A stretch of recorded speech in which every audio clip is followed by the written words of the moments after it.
Boa tarde a todos. Sejam bem-vindos à nossa sétima aula do curso de Python para Pentesters. A gente vai falar hoje sobre hashes e encoders, tá? Eu acredito que a aula de hoje seja um pouco mais curta. A gente não vai ter tanta programação dos códigos maiores, né? Devem ser algo em torno de 10 a 15 linhas. Então eu acredito que seja algo um pouco mais rápido, tá? Esse tempo aqui que tem de sobra para a gente fazer vai ser o suficiente, tá? Tá gravando. Ok, então vamos lá. Primeiro eu tenho que explicar para vocês, né, um dos assuntos da aula de hoje, o que que é um hash, né? Hashes são produtos de uma função denominada função hash, né? E aqui eu peguei uma referência de um site, ok, que diz: uma função hash é um algoritmo que mapeia dados de comprimento variável para dados de comprimento fixo, ok? Deixa eu até pegar aqui, acho que está no slide 17. Aqui, diz na Wikipedia, mas quando a gente estuda, né, tabelas hash lá em estrutura de dados, nós vemos que para mapear uma posição da tabela hash, a gente busca um hash, certo? E esse hash não precisa necessariamente, né, ter um comprimento fixo, né? Na verdade, quando a gente busca um índice, ele vai ser um inteiro, né, de tamanhos diferentes, enfim. Mas a lógica aqui do hash que eu quero que vocês peguem que ele tem uma propriedade unidirecional, tá? Eu consigo, a partir de um dado, pegar o hash dele de uma forma simples, mas a partir da minha hash, voltar para o meu dado original uma tarefa custosa, ok? No geral, uma tarefa inviável, legal? Então, por esse motivo, ele tem essa propriedade unidirecional, uma via de mão única, tá legal? Em toda função hash, pode haver colisão. O que é colisão? Onde uma dada entrada A pode produzir o mesmo hash que uma outra entrada B. Né? Aqui eu coloquei um exemplo, que uma função hash aplicada a uma entrada A pode ser igual a saída, né, de uma função hash de entrada B, que pode ser uma hash Y. Ok? Quanto melhor o algoritmo, menores são as chances de ocorrerem colisões. Ok? Então, se eu tenho um algoritmo que ah, ah, ele me proporciona muita colisão, né, geralmente são algoritmos que vão me gerar hashes com pouca quantidade de caracteres, né? Então a chance de dar uma colisão ali para uma entrada produzir o mesmo hash que uma outra entrada é maior, tá? E quais são os exemplos, né, de aplicação para hash? O que que eu uso hash, né? Pode ser utilizado para verificar a integridade de arquivos, né? Aí entra, por exemplo, talvez num conceito aí de computação forense, né, que eu quero verificar a integridade entre dois discos. Por exemplo, eu quero verificar se um disco tem a mesma sequência de bytes do que outro disco, né? Eu quero verificar a integridade dele, se ele sofreu alteração, né, quando eu faço uma cópia forense. Eu posso aplicar uma função hash confiável, né? Hoje em dia já está utilizando aí na casa do SHA-256 para verificar a integridade do disco. Então, se o meu disco 1, que for minha cópia forense, tiver o mesmo hash do meu disco original, certo? A gente pode inferir que ele está íntegro, ou seja, não sofreu alterações. Ok? Ah, e aí eu poderia esticar aqui, né? Comentar até um pouco do valor disso, né? Do porquê disso, mas vai estender um pouco o assunto da aula, que é pentest, né? Então, caso tenham curiosidade, vocês podem dar uma pesquisada mais a fundo depois. Tá? Hashes também podem ser usados para tokens e cookies, ok? Em aplicações web, chaves de algoritmos criptográficos e também podem ser usados como forma de se armazenar senhas em banco de dados, ok?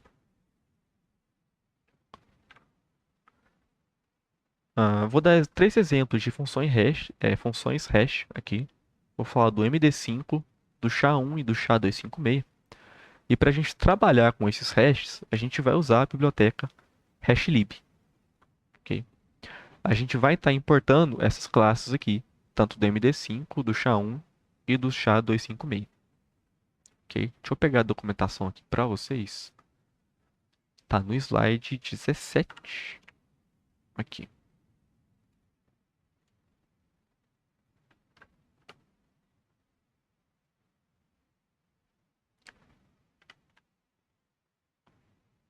Então, bom, ele já vem, tá, já vem nativo do Python, então não tem que instalar a biblioteca, nada do tipo. Tá, a gente vai fazer alguns exercícios aqui do próprio interpretador mesmo, sem precisar mexer com código por enquanto. Então vamos lá. Vou fazer o import. Deixa eu só entrar aqui na aplicação, no site da documentação, pra vocês darem uma olhada. O que a gente vê aqui embaixo, ah, aqui algumas funções que a gente vai acabar utilizando aqui, ó, o xdigest, ok? Então a documentação dele aqui tem bastante coisa. E tem uma funçãozinha aqui que a gente vai achar daqui a pouco, né, quando entrar mais pra frente. Ah, que não fala em específico do MD5 e do SHA-1, né, mas tudo bem. Os métodos são os mesmos, tá? Os métodos são os mesmos, tanto do MD5, do SHA-1 e do SHA-256.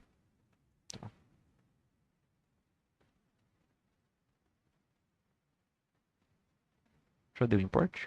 Dei não, né? Então vamos lá.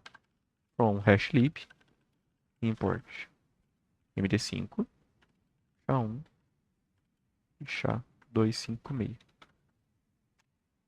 Pronto.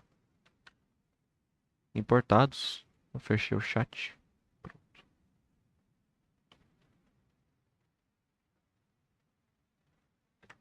Feita a importação. Para a gente instanciar o objeto, né, de hash, a gente tem que passar para o seu construtor o dado que a gente deseja conhecer o hash. Tá? E como que a gente passa esse dado? Esse dado não pode ser uma string, né? Por exemplo, a gente tem que passar ele em formato de bytes. Tá? Então a gente tem que converter o dado que a gente está querendo analisar o hash em bytes antes de chamar o seu construtor. Tá? Que eu já estou chamando direto, né, logo aqui dentro, um encode. E aí passa para o construtor do MD5, do SHA-1 e do SHA-256 a string A em formato binário. Ok? E após a gente instanciar esse objeto, a gente chama a função xdigest para a gente conhecer o hash do conteúdo. Ok? Então vamos lá. Deixa eu fazer aqui tanto pro MD5, que eu fazer o a.encode, chamar aqui o xdigest. Ok? Verifiquem que é a mesma sequência e todo MD5 vai sempre ter o mesmo tamanho. Tá? Vou botar um B aqui. Perceberam, né? Vai ter sempre o mesmo tamanho. Ok? E para uma entrada, ele não muda. Botei aqui para a entrada A, é esse hash, é o mesmo hash para essa mesma entrada A. Ok? Vamos fazer aqui um exemplo agora para o SHA-1.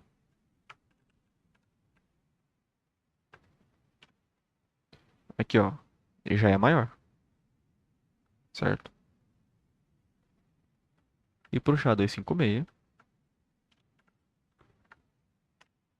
bem maior. Vocês conseguiram entender o porquê das colisões, né? No meu caso aqui está em ordem de grandeza. Eu posso ter mais colisões no MD5 do que no SHA-1. E no SHA-1 eu posso ter mais colisões do que o SHA-256, né? E aqui por transitividade, o meu MD5 ele vai ter bem mais colisões do que o SHA-256, tá? Mas vejam aqui que eu tenho muito mais opções, ok? De valores no meu hash, tá? Então a colisão aqui é muito mais difícil, né? Muito mais difícil eu ter uma colisão aqui no SHA-256 do que no MD5. Entendido até aqui, pessoal? Tudo certo?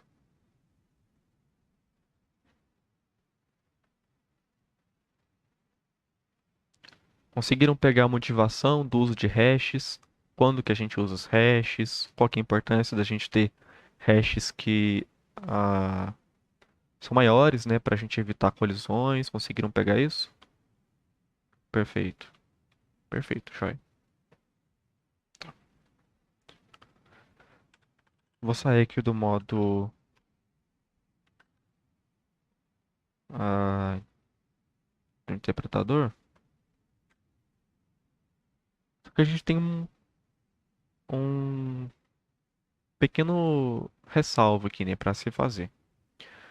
Como que é feito o hash, né, o cálculo hash de grandes volumes de dados, como arquivos e cópias de disco, né? Que nem eu falei, às vezes quando você quer fazer na computação forense uma cópia íntegra de um disco, né, de uma evidência, você faz uma cópia forense que você faz uma cópia exata daquele disco num outro disco, ok?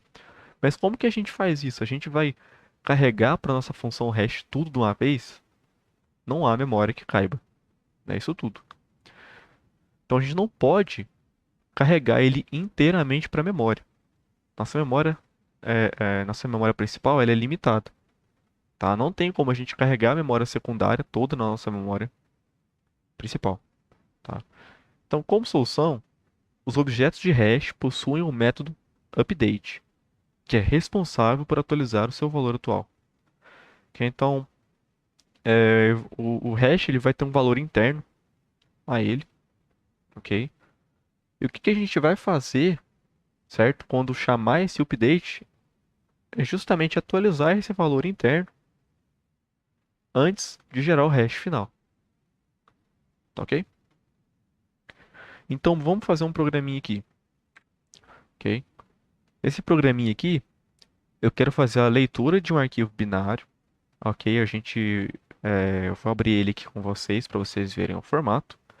E a gente vai fazer o hash tanto do MD5, do SHA-1 e do SHA-256, ok? Deixa eu pegar esse arquivo aqui. Ele está na aula 7 já, ok? Aqui, ó. É esse arquivo aqui. E nem tem como ele abrir aqui no VS Code. Ele é um arquivo binário, tá? É um arquivo binário. Para a gente visualizar o conteúdo, pode dar um XXD aqui, né? E o nome do arquivo. Esse aqui é um arquivo de 512 bytes, ok? E é uma cópia da MBR do meu computador, tá? Uma cópia da MBR da máquina virtual. Ok? Vejam aqui que ele tá uma mensagenzinha aqui, né? Grub, o do Grub e tudo mais. É, E como é o primeiro setor do disco, aqui a MBR se localiza no primeiro setor do disco, ela tem 512 bytes. Tá? Então isso aqui é mais para fim de exemplo para passar para vocês. Mas imagina um disco inteiro, um disco de 1 TB. Como que você vai calcular o hash de um disco de 1 TB, né? Então a gente vai pegar um pouquinho de exemplo nessa aula, mas para não demorar tanto, vamos fazer só de um arquivo pequenininho de 512 bytes mesmo, tá legal? Então vamos lá. Deixa eu abrir aqui.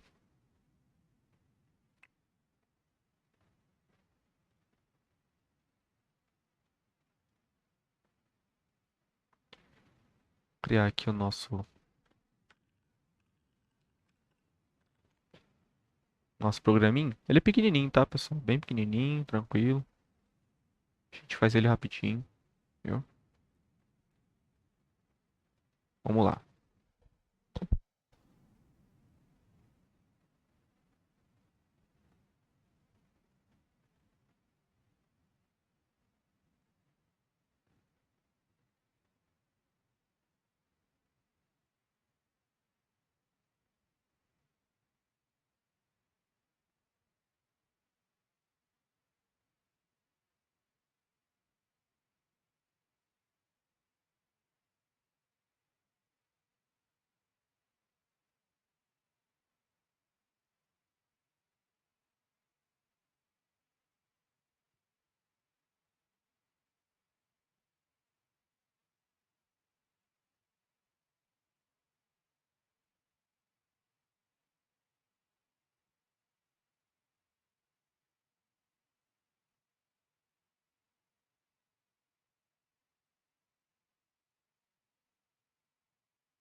Pronto. Quando todo mundo tiver terminado, por favor, dá o aviso aí no chat.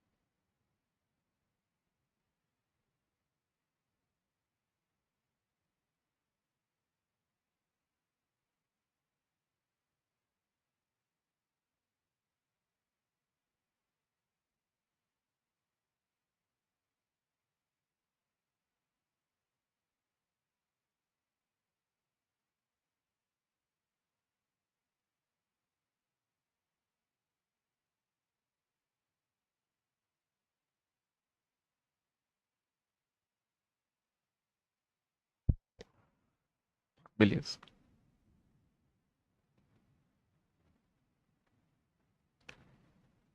Acabando esse assunto aqui de hashes, tá? Se eu não me engano, esse aqui é o último pedaço de hash que a gente vai ver. E aí a gente dá aquela pausa. Tá legal?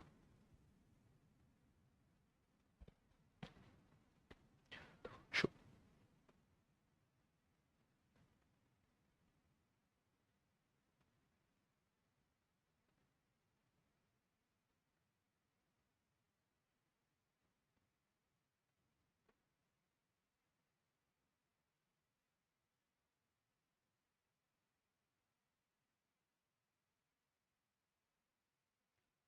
Terminado, beleza.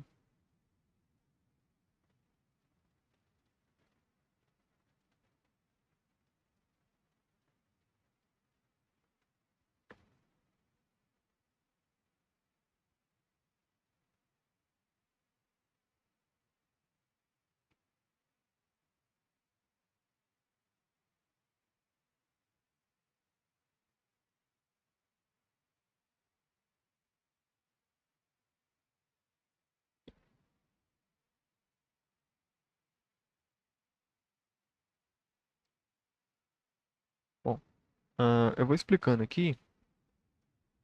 A gente realizou o import, tá, das classes que a gente vai estar trabalhando. A gente criou aqui um dicionário de hashes. Tá, eu quero trabalhar com todas essas três hashes aqui, tanto MD5, quanto SHA-1, quanto SHA-256. Tá, então para cada chave aqui, que seria a chave em string, né, da minha função hash, eu associo um valor que vai ser o meu objeto, tá, de hash, ok? Quando eu não passo nada aqui, não tem problema, ok? Ele aceita construtor sem argumentos, ele instancia numa boa. Ah, para que é esse buffer size aqui? Ok, quando a gente vai realizar leitura de arquivos binários, ok, a gente pode ver que o nosso arquivo está sendo aberto para leitura em formato binário por conta desse B aqui, ok? Então, o modo de leitura, perdão, o modo de abertura desse arquivo sample.dd, que é o que a gente mostrei para vocês agora há pouco, ele vai estar sendo aberto no modo de leitura e em bytes, ok? Leitura binária, tá legal? Quando a gente for ler esses dados, a gente tem que ler esses dados em um formato de buffer, ok? Eu especifiquei aqui como o formato do buffer sendo um byte só, ok? Mas se quisesse colocar 512 aqui, né, no caso ele entraria uma vez só nesse laço de repetição e faria a atualização. Mas a gente vai ver isso na prática direitinho. Então, enquanto tiver dados, ok? Enquanto tiver dados para ser lidos do arquivo, eu faço aqui uma iteração dentro desse dicionário aqui, ok? Para cada chave valor dos meus itens do meu dicionário, né? Ou seja, minha key vai ser todas as chaves, o meu vary vai ser todos os valores associados a essa chave. Então, o, cada classe aqui de hash tem um método chamado update, que ele é responsável, ok, por atualizar o seu valor interno, certo? Então, eu pego esse dado que eu estou lendo do arquivo e atualizo o meu hash, ok? E aqui eu faço a leitura do próximo dado a ser lido do arquivo, ok? Quando eu termino de ler tudo do meu arquivo, certo? Eu vou dar um print aqui em todos os valores hash que estão armazenados aqui nos objetos de hash, certo? Então vamos executar isso aqui. A gente acabou de fazer.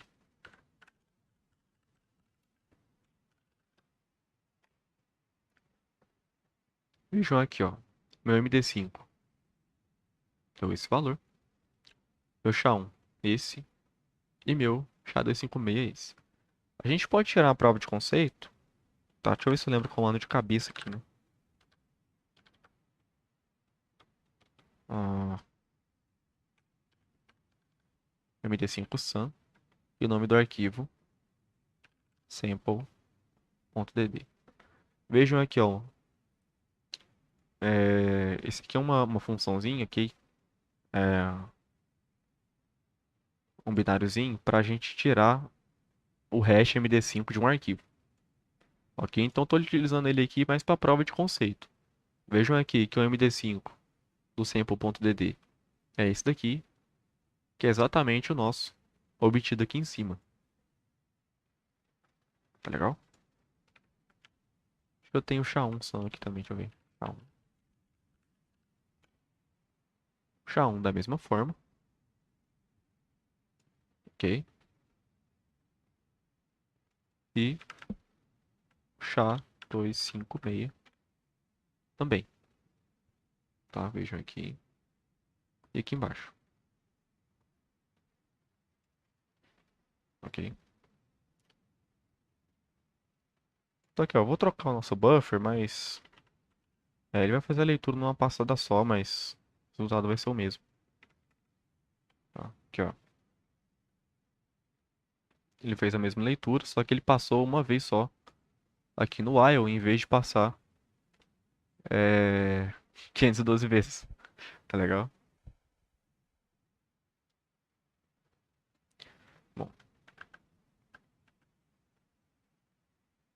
pessoal, entendido esse programinha aqui de leitura de arquivo em modo binário, a gente atualizou os valores de hash. Conseguiram pegar como é que a gente fez esse programinha? Tranquilo? Sim, sim, perfeito então, perfeito.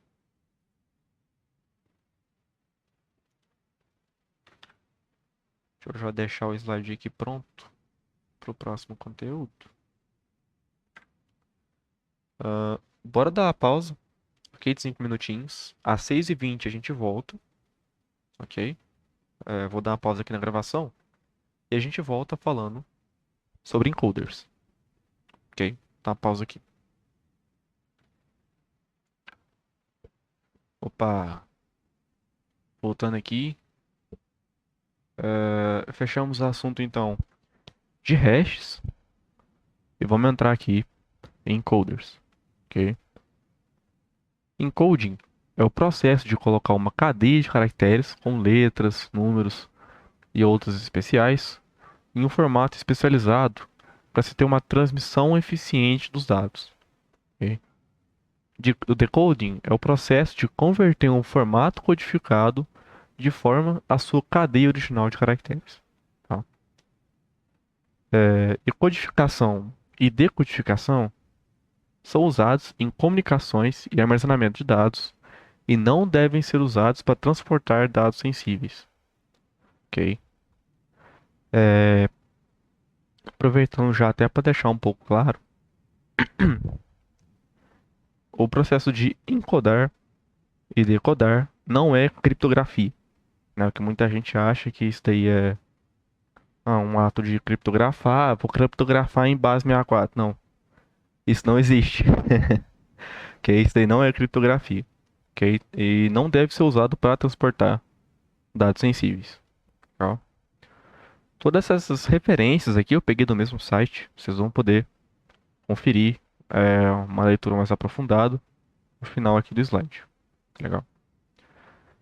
E a gente vai estudar alguns encoders, né? A gente vai estudar hexadecimal, entidades HTML, URL e também base 64, ok? Esses três aqui vocês vão ver bastante na web, né? Em páginas web, quando vocês vão navegar, passar alguns parâmetros pela URL, ele vai dar uma codificação em URL, alguns, né, no corpo da requisição, alguns caracteres especiais vão estar em codificação HTML, né? E base 64 também é usado para transferência, ok? Então, bom, vamos trabalhar primeiro aqui com o hexadecimal. Para a gente fazer a codificação e decodificação em hexadecimal, vamos usar os próprios recursos nativos do Python, sem necessidade de incluir novas bibliotecas, né? Inclusive, sem incluir biblioteca alguma, tá? E a string deve ser convertida para binário, né? Assim como a gente viu lá no em hashes, a gente precisa converter antes para binário, antes de fazer a codificação aqui para hexadecimal.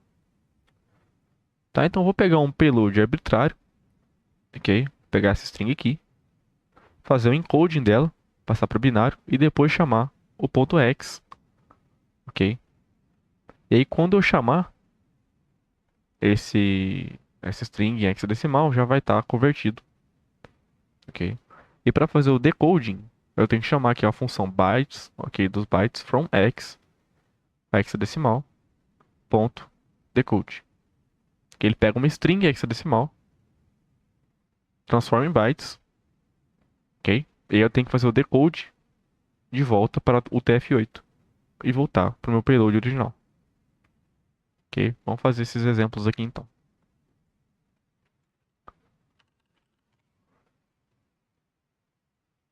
Uai.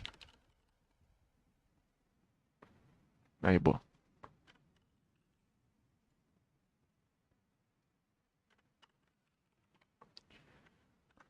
Vamos lá então. Payload pegar um payload arbitrário aqui, eu vou colocar o mesmo lá.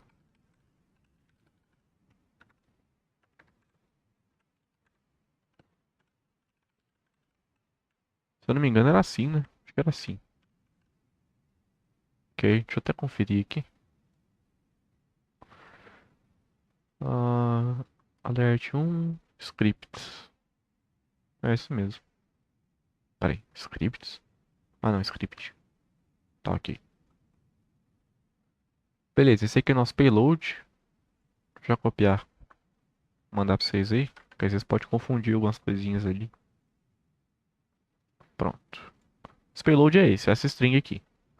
Como que a gente passa ela para hexadecimal? A gente vai ter que fazer hexadecimal aqui, vou passar para uma variável, fazer uma payload.encode, ok? E depois de encodar, eu passo aqui para x, ok? E aqui está o meu hexadecimal, que é minha forma string hexadecimal do meu payload, certo? Para fazer o processo de volta, bytes.fromX, e aqui eu passo meu hexadecimal, ponto decode, que eu vou ter uma resposta aqui.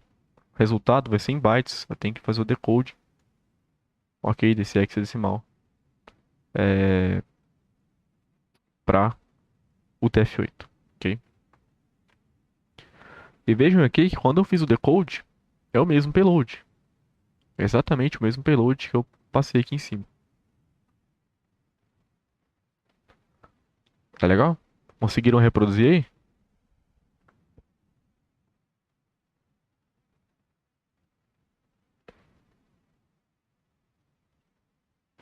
Boa. Os outros a gente vai fazer aqui também, tá? No próprio interpretador, não vai precisar abrir o VS Code, não nesse momento aqui, tá? Bom, Ian, você conseguiu fazer? Tá de boa? Beleza.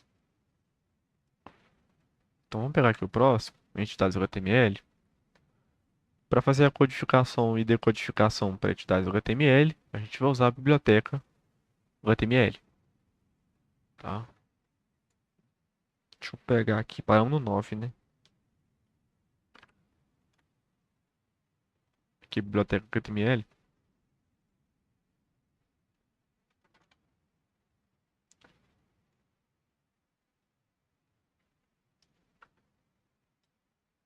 Os métodos que a gente vai utilizar são os métodos de escape e escape, né? E uniscape para decodificar, tá?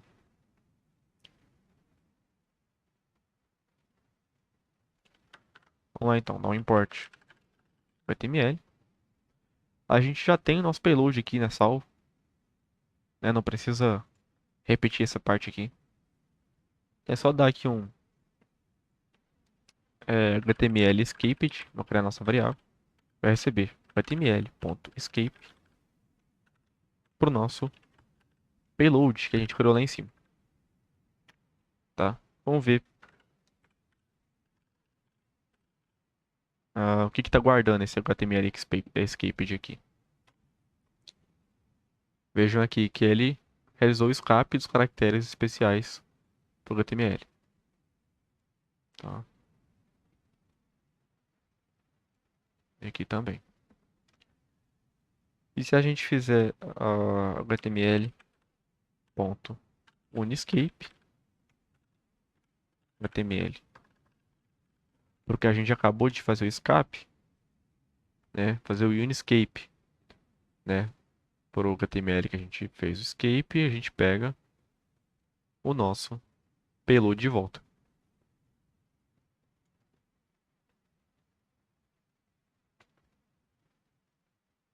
Tudo bem? Tentem reproduzir aí. Vejam se vai dar tudo certinho aí.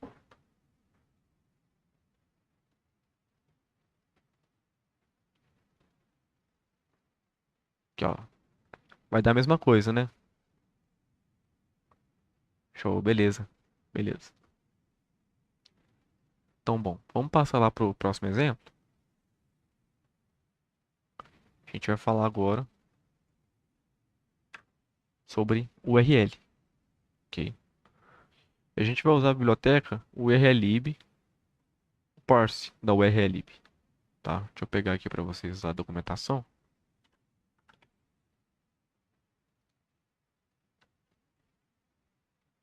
Tá aí no chat também,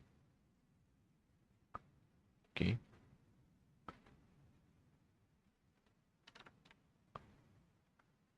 E a gente vai utilizar os métodos quote para codificar e um quote para decodificar, tá? A gente vai estar usando essas funções, ok?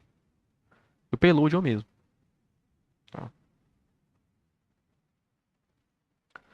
Então, from urllib, deixa eu ver se é isso mesmo.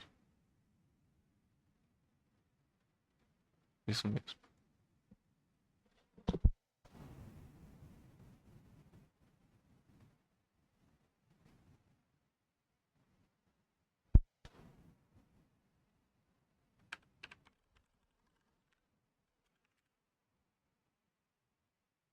Opa, acho que eu tinha colocado URL escaped, né? Uma coisa assim.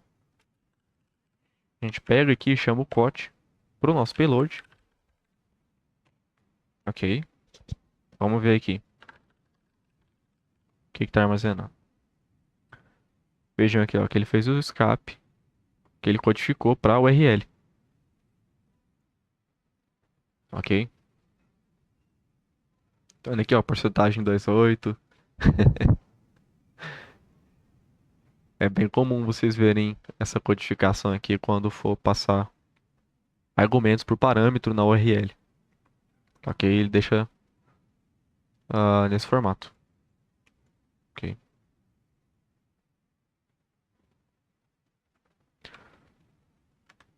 Vamos fazer agora processo inverso. Fazer um quote. Ok? URL escaped. Ele voltou aqui para o nosso payload original. Certo? Vamos pro próximo?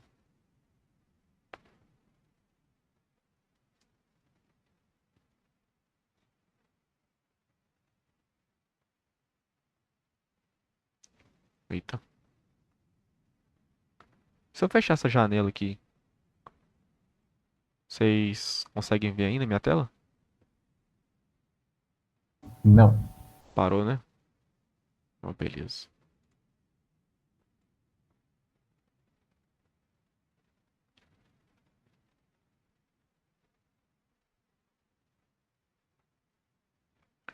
E agora? Agora sim. Beleza. Não tem jeito, vou ter que ficar com isso aqui.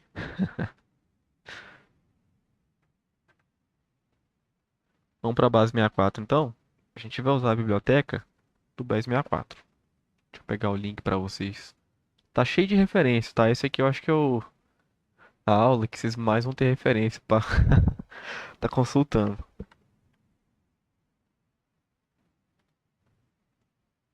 Ai, que beleza. Quantas vezes que eu já fiz isso de ficar virando a página? Toda aula, mano. Acho que toda aula eu faço um trem desse. Ai, bom demais. Aí, voltando pra cá. Os métodos que a gente vai utilizar são o base 64, né, o B64 encode para quantificar e o decode para decodificar. E os parâmetros precisam ser convertidos, né, o parâmetro precisa ser convertido para binário. Ok? Vou colocar aqui import base64, né? Deixa eu ver aqui. base64.b64 encode. Ok. Esse é um pouquinho maior, tá? Esse.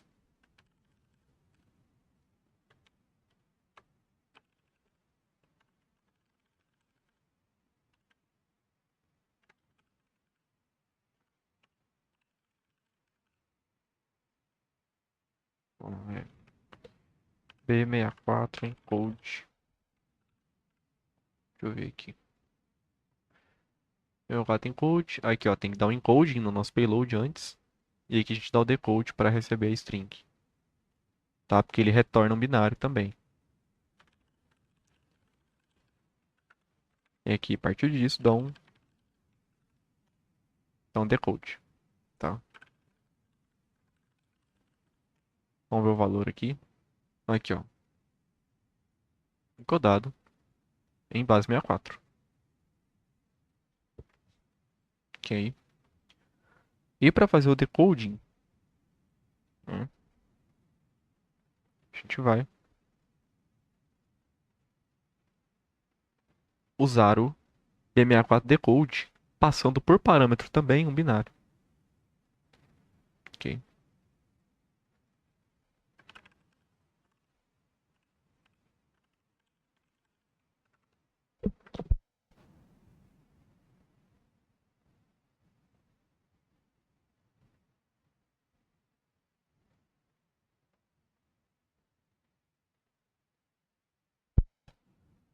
Vejam aqui que o resultado, ok, do meu processo de volta foi o mesmo, né? Temos aqui o nosso payload de volta. Passamos aqui de uma forma bem rápida, né? Tanto por base 64, entidades HTML, hexadecimal e URL. Alguma dúvida, pessoal? Podemos seguir?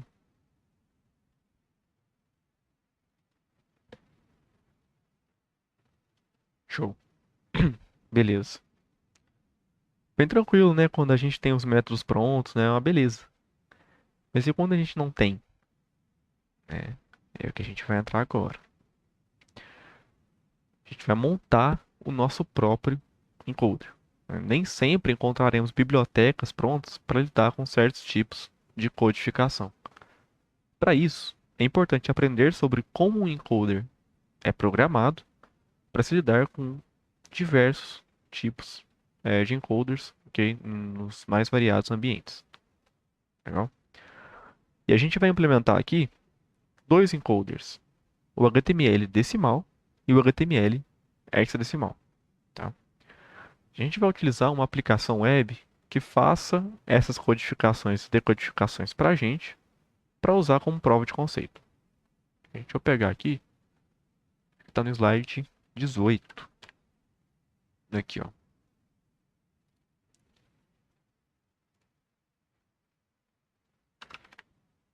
Opa, pegar o link para vocês. Eu já vou até abrir aqui na máquina virtual, que a gente vai usar ele. Pode sair aqui do interpretador já, tá? Vou usar isso aqui, mas não. Aqui, ó. A gente vai usar esse sitezinho aqui. Ok, aqui tem aqui, ó, tantas opções de HTML decimal encode, o hexadecimal encode, tá? E também tem o decode pro texto, tá? Tanto da ida quanto da volta. Ok.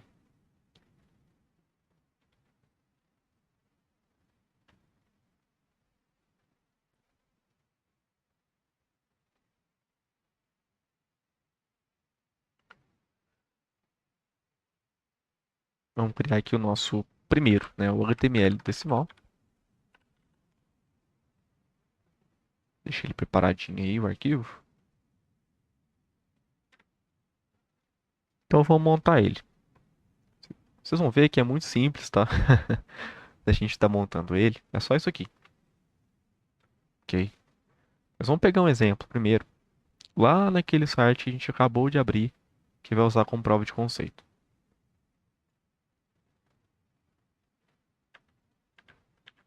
Que apaga tudo, né? Coloca alguns caracteres aqui.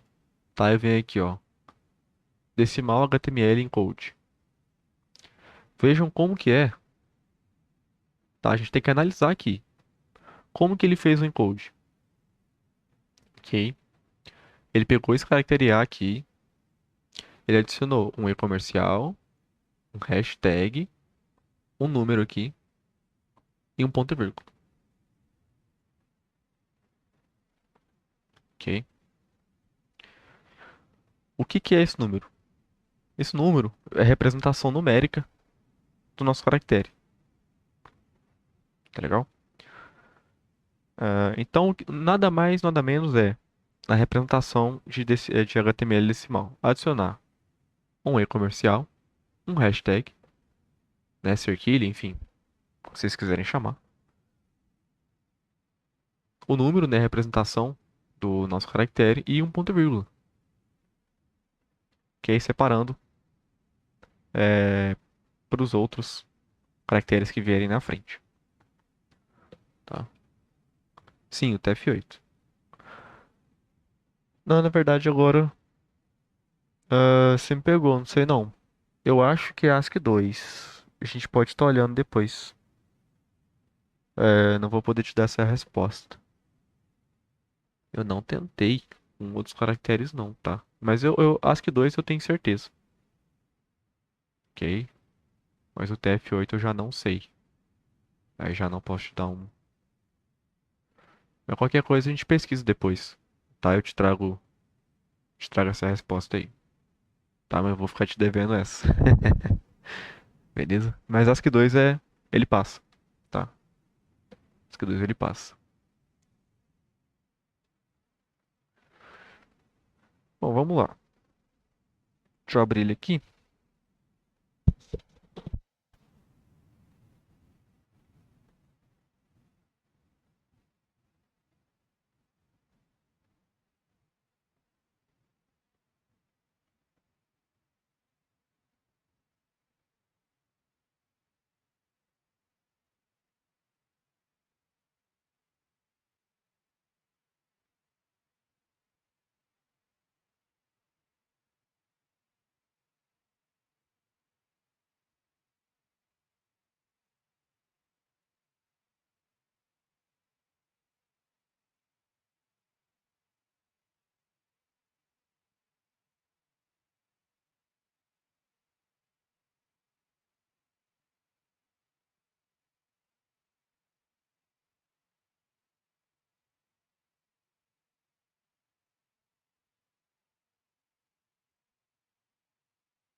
Pronto.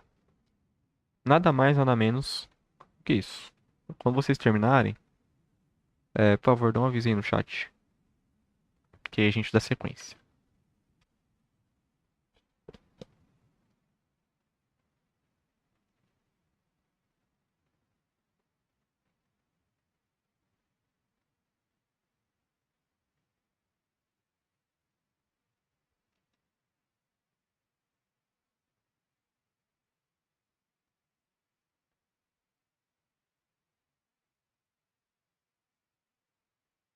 Show.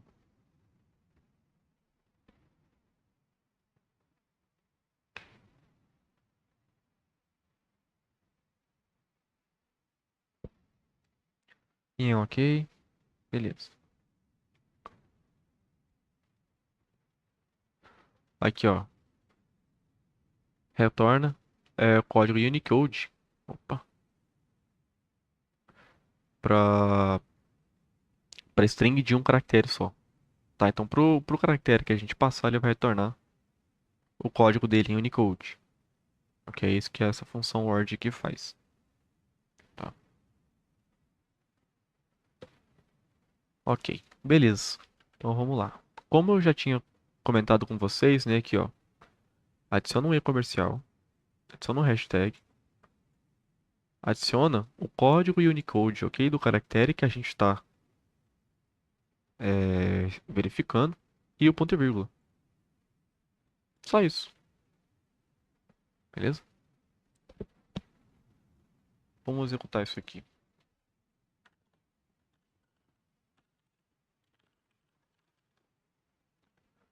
Passar essa mesma string aqui. Bom de as. aqui, ó, na string original e o nosso string encodado, né, em HTML decimal. Veja aqui, ó. Igual, né?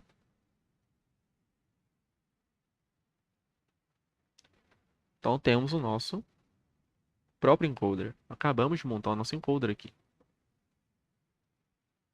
E aí, acharam difícil? Eu acho que assim, o ponto mais importante é pegar a lógica, né? Como que será que funciona, né, o encode, né? Tipo, o que que você tem que fazer para transformar, né? Alguns vão ser um pouco mais difíceis, né? Não vão ser tão intuitivos, né? Mas esse aí acabou sendo. Impossível? Impossível como, mano? Esse aí é um cadinho, né? Mas assim, isso é com o tempo, tá? Vocês vão pegando com o tempo, vão começar a ver características semelhantes, né? E aí vão poder estar podendo montar, né? Tipo esse aqui. Esse aqui, para vocês terem ideia, ele é mais intuitivo do que o hexadecimal que a gente vai fazer agora. Esse aí é um pouquinho mais difícil, ao meu ver. Sabe? Esse aqui, beleza, a gente pegou aqui, né? Começa com e-comercial, uma cerquilha, representação Unicode e um ponto e vírgula. Ok. Lá no hexadecimal vai ser um pouquinho diferente. Tá? Entendido aqui, pessoal? Parte de encoding para HTML decimal?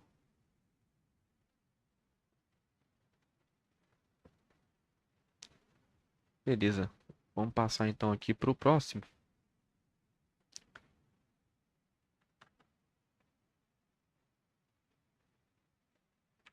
Fazer aqui o nosso HTML hexadecimal. Ok? Para poupar tempo, eu vou usar o mesmo código, tá? Até para a gente se focar na explicação e não no repetir, né, a mesma coisa aqui, né? Esse aqui é um código bem simples. Então, vou trocar aqui o nome dele. HTMLX. Ok. E o que a gente vai mudar aqui é só a forma de encodar, né, o nosso payload. Ok. Como que a gente vai fazer o encoding nesse payload? Né? Como que é a representação de hexadecimal? Né? Vamos ver aqui. Opa, não é aqui não. É aqui. Vamos pegar aqui, ó, esse mesmo payload. Ok. Fazer aqui a conversão para hexadecimal. Deixa eu dar um zoom, tá? Melhorou? Dá pra ver melhor? Pera aí. Agora sim. Melhorou, né? Aí, beleza. Vejam aqui, ó. Os meus As, olha a representação dele aqui. Tem nada a ver, né, com o Unicode que a gente estava fazendo. Agora ele tem aqui ó, um e-comercial, uma cerquilha, um X, tem dois caracteres, né? E um ponto e vírgula.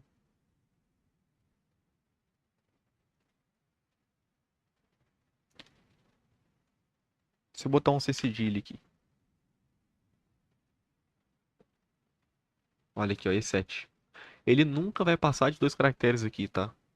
A representação dele em hexadecimal. Sempre vai ser aqui dois caracteres. Então ele vai ser um E comercial, uma cerquilha, um X, uma letra X mesmo. Aqui uma representação que a gente não conhece ainda, né? Pode ser hexadecimal, pode ser algo a mais. E um ponto e vírgula, tá? Eu quero mostrar para vocês, aqui embaixo tem uma referência. Deixa eu puxar aqui do slide 18. Esse mini language format specification, ok? Acessem aí. Ó, vamos abrir ele. Eu quero vir com vocês aqui embaixo.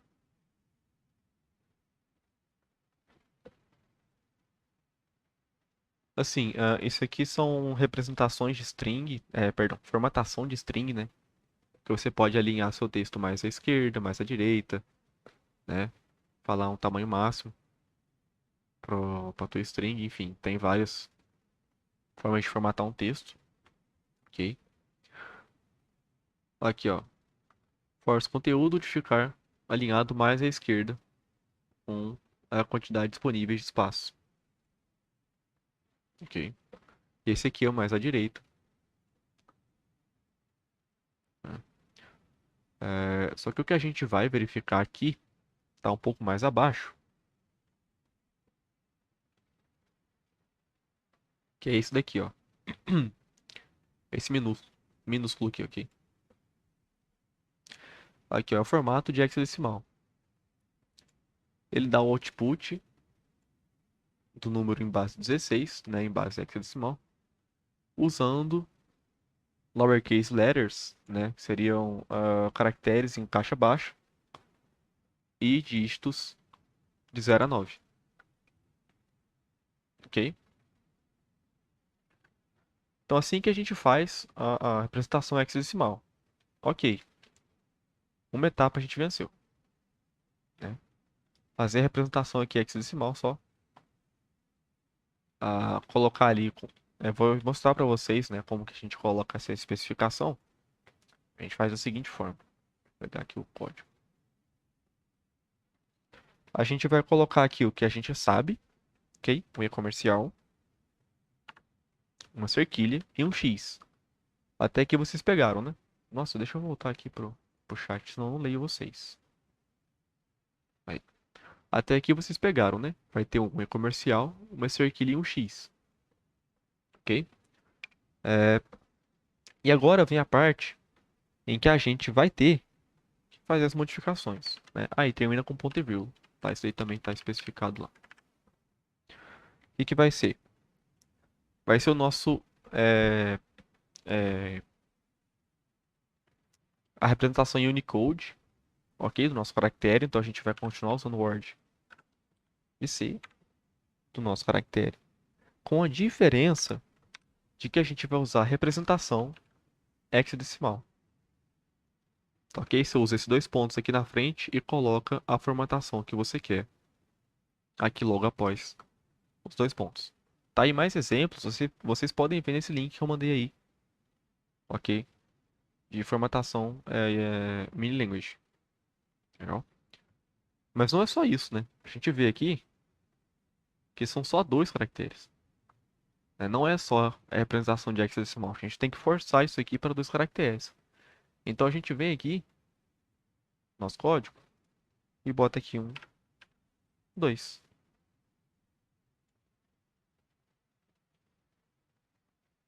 Tá ok? Vamos executar isso aqui.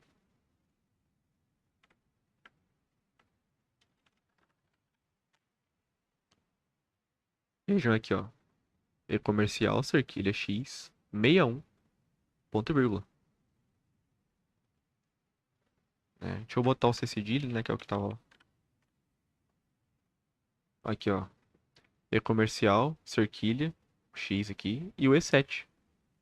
Né? O que que tem aqui? O nosso E7, certo? Aquele monte de A lá.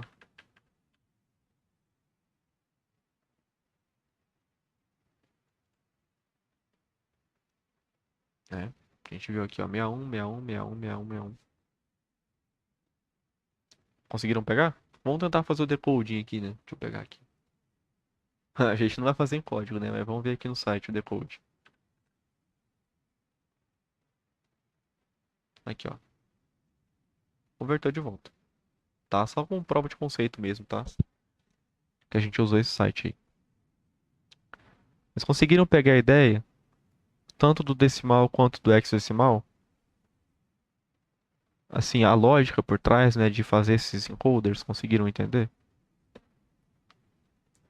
Então, quando vocês estiverem montando o próprio encoder de vocês, vocês precisam desse mindset, né, de tentar entender a representação, né, como que está sendo aquele formato, né, daquele encoding, né, o produto final, para tentar ver como que faria a representação de volta, né, de volta não, né? Perdão. Como que você transforma uma entrada naquele encoding, né, para aquele formato de encoding que você está almejando, tá? Então tem que ficar atento às características, o que que você tem que buscar, tá?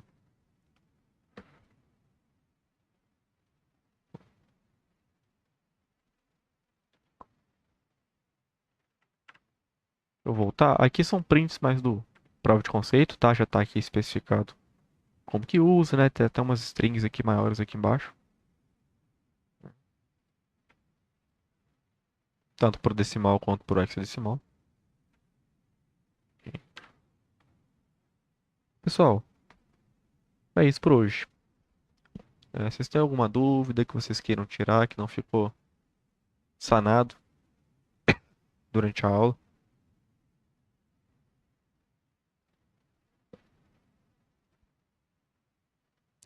De boa. Então, beleza. Tá ótimo. Pessoal, vou encerrar a gravação aqui. Muito obrigado pela participação aí. Valeu!